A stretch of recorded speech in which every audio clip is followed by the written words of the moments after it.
you open this, it's going to reveal something so god-awful it will drive you to near insanity. So why are you gonna open it? Because I'm an internet critic. It's my duty.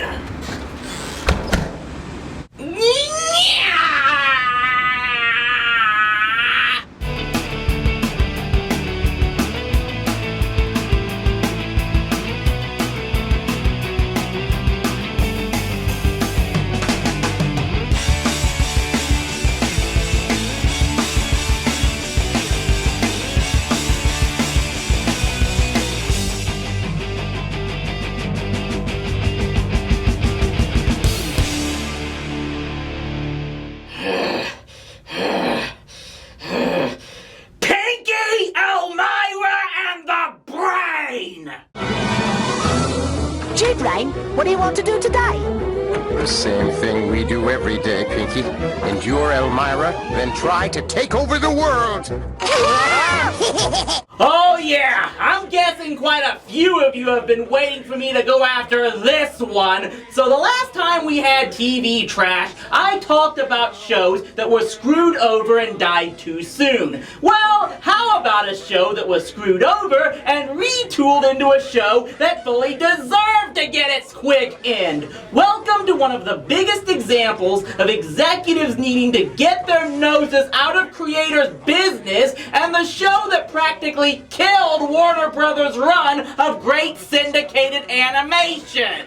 The 1990s saw Warner produce its best cartoons since Fritz Freeling and Chuck Jones were at a drawing board. Working with Steven Spielberg, the shows were hilarious. They didn't talk down to their audience, and they could be enjoyed by all ages, catapulting animation into its Renaissance age. One of their most popular shows of that time was Animaniacs, and one of the most popular shorts of that series was Pinky and the Brain, which was about two genetically altered lab mice, one of which was an evil genius who wanted to take over the world. Of course! The two characters became so insanely popular that they eventually got their own series. Pinky and the Brain, yes, Pinky and the Brain. One is a genius, the other's insane. They're laboratory mice, their genes have been spliced. They're Pinky and the Brain. The Pinky and the Brain animated series took full advantage of its extended format, often at times using full 30-minute episodes to expand on Pinky and the Brain shenanigans. And what's really amazing is how well the cartoons continued on, despite the creative team constantly dealing with studio heads with rods up their butts.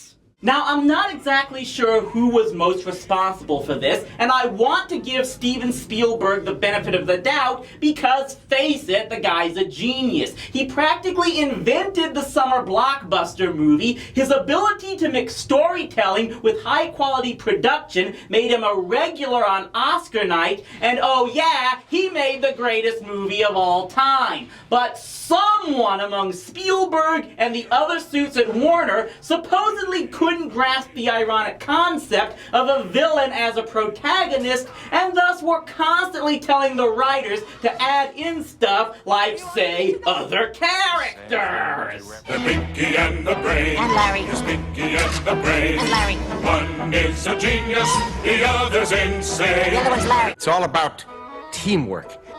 That special chemistry, the yin and the yang. And Larry. No, that's it.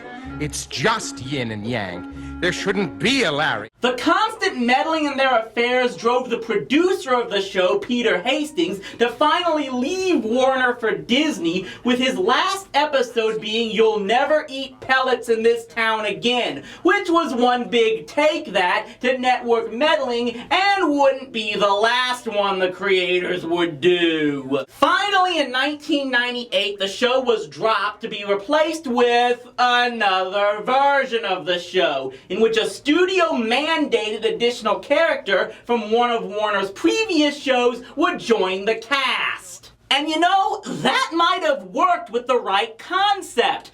They could have had Pinky and the Brain versus Freakazoid. Pinky and the Brain join the DC universe and battle Superman and Batman.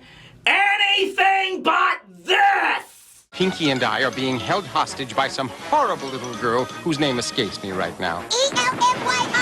I'm Elmyra, silly, cranky, big-head mousy. Damon! Damon! Yes, the decision was to add Elmyra Duff, one of the most irritating, loudmouth, obnoxious, grating, pure evil bitch bags to ever be spawned from an ink pen. This girl is right up there with Lucy Van Pelt for my most hated characters, and I know I'm not alone in that opinion. Elmyra was the Tiny Toons equivalent to Elmer Fudd, where the bit was that instead of hunting animals, she would Love you and hug you and squeeze you all to bits.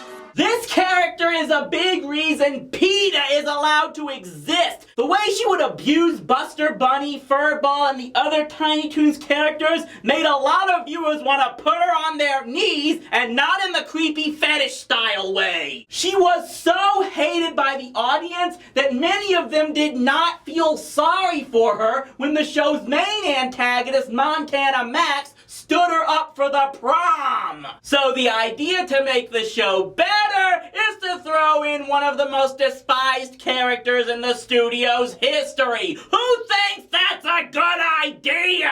I think it brilliant.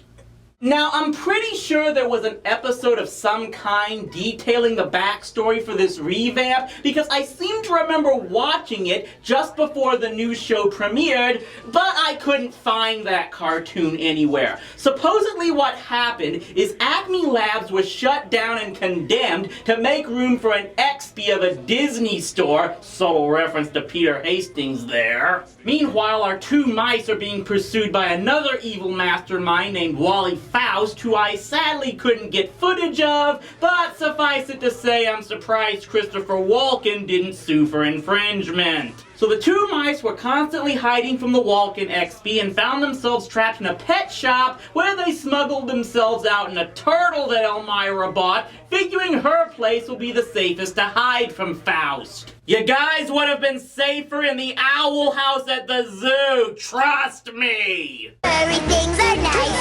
I love my dog and mice. I take them to school and make them eat rice. I spray them with perfume in my own bedroom. I had to listen to episode after episode of that voice for this review. I think my ears are still bleeding. I hate this. Look out for the iceberg, Katie Winslow and Leonardo DiCapricorn. I can't say what I'd like to see happen to you without Cartoon Child Services coming after me. There are so many fun things around here, Brain. Yes, we seem to do everything but try and take over the world. So yeah, if you didn't guess, the stories now involve Pinky and the Brain having to deal with Elmyra as much as they try to continue their plans for world conquest. And how long does it take for that to derail a storyline? The first freaking episode! You are on my side. My side. Not the side of the oaf. Any questions? Just one. If Fred Flintstone knew the giant order of ribs was going to tip over his car, why did he order them every week? I am truly alone. Brain's plan is to use one of his human robot disguises, this time as a girl named Patty Ann, to stage a sewer rescue and turn the media hype into political power. And it doesn't really matter how ludicrous you may think that plan is, because the bottom line here is they don't even get to try it! The episode delves into Elmyra's neighbor Rudy falling for the disguised Brain, which is a problem because Elmyra is crushing on Rudy, so she leaves Patty Ann tied up in her room. That's it! You jaboozle. Jezebel. You stole my man. Your man? He throws rocks at dogs. And just when you think that episode can't get any worse... It was an end title. What? Fred Flintstone doesn't order ribs every week. That was only animated once. Then music and voice tracks were added. The footage runs at the end of the show in the same place each time. It's called an end title. Oh. Hamill! If you have to explain a joke, there is no joke! Oh, and they do that thing about Brain revealing the joke to Pinky in multiple episodes. I don't think the writers for Galactica 1980 gave up this badly. Any questions? Just one. How come Elton John gets older and older, but his hair gets younger and younger? It might be a weave. What? Elton John's hair. I think it might be a weave. By the way, Rudy becomes a recurring character with his crush on Patty Ann being a running gag. And get this, he's voiced by Nancy Cartwright. Why? Okay, I know voice actors don't make a lot of money, but you're telling me the voice of Bart Simpson was so in need of extra work that she agreed to do this? My dad said if I didn't go to school, I'd end up working for the government. Hey, you're one of those talking mice. No, actually, we're Elmyra's zany, Personal trainers. That's right, we're, personal trainers. Yes, from Tinyland. Tiny Land. I guess I've heard of that. Fortunately for us, Rudy has no more common sense than you do. I get the feeling the studio heads thought we would like seeing these two villainous mice getting abuse like this. That would be because the studio heads were dumber than the pearls before swine crocodiles. Pinky and the Brain were two of the most beloved characters of this animation era, and Brain was one of the most charismatic evil geniuses ever made. Being voiced by the great talent that is Maurice LaMarche was a definite plus. Maybe the audiences wanted to see how his plan would fail in the end of every episode, though I get the feeling more than a few were actually rooting for him, but they wanted to see it happen due to his arrogance or Pinky being the Gilligan, not because of this brat's interference! The oaf is here. We must try and save the electromagnetic field disruptor. I sense circumstances have intervened to wreck my day. Gargamel, Dick Dastardly, and Wile E. Coyote all feel sorry for you too. What made it even worse was that Elmyra is the only character from Tiny Toons or any of the other WB animated shows that crossed over into this series. Not even Furball, who I think spent a grand total of 10 minutes on Tiny Toons not trapped in her house. She doesn't even go to Acme Luniversity anymore, instead attending Chuck Norris Elementary School. Chuck Norris fact number 973. Chuck would never stand for someone like Elmyra attending a school with his name on it. Now, I won't say that Cree Summer as Elmyra doesn't do her job well. The thing is that her job was always to make Elmyra annoying, and as a viewer, you can only take so much of it, and making her a main character pushes that far beyond the boundaries. Imagine cheese power,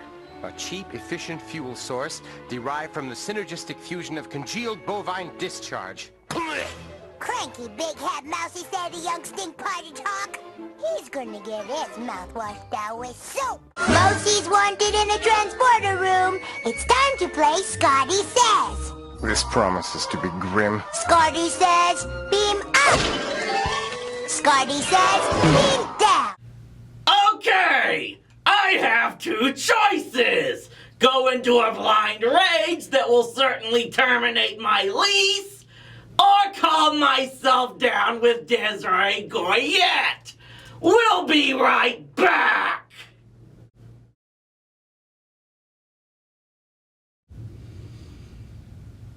Ah, that's better.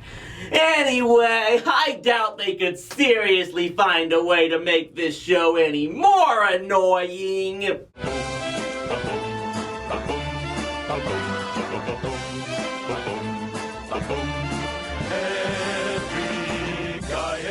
So they say, spends together a special day, filled with gushy, kissy kinds of stuff. Yes, they had to shoehorn a song into just about every episode. And not that type of really good catchy songs that the likes of Phineas and Ferb create. No, the type of songs that would drive Barney the dinosaur to murderous rage. Clearly there were two big problems with developing the plots. Having to concoct a world conquest scheme when our protagonists are stuck in suburbia instead of a laboratory, and constantly needing to shoehorn her into the story. So eventually the plots usually involve Pinky trying to use Elmyra to help him get the resources he needs without her knowing what he's doing. Not that he was all that subtle to her about his plans, it's just that Elmyra clearly doesn't have a lot of perception since her favorite game as a toddler must have been jumping headfirst off the roof trying to fly.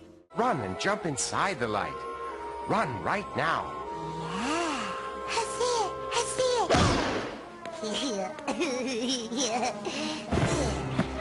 Astounding, Brain! I still have my little moments. Now, in theory, this isn't that different from some of the plots of the first series, except that once again, it now involves the use of a character that even Beelzebub's daughter Evelina would be unable to stomach!